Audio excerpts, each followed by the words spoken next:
కొన్ని రకాల అద్దాలు ఉంటాయి.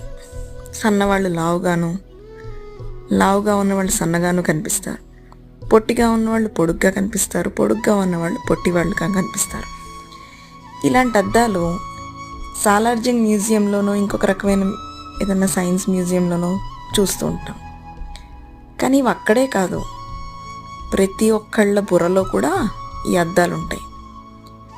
వాళ్ళు చూడాలనుకునేది కళ్ళతో చూసినప్పటికీ దాని ప్రతిబింబం బుర్రనే చూపిస్తుంది. కాబట్టి ఎవరి బుర్రలో ఎలాంటి అద్దాలు ఉన్నాయో వాళ్ళకి అలాంటి ప్రతిబింబాలే కనిపిస్తాయి.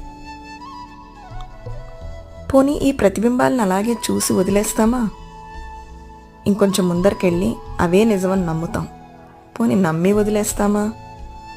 వీటి తాలూకా అభిప్రాయాలు, అవే ప్రతిబింబాలు అంటున్నాను కదా, ఈ అభిప్రాయాల్ని మన సంభాషణల్లో కూడా చూపిస్తాం.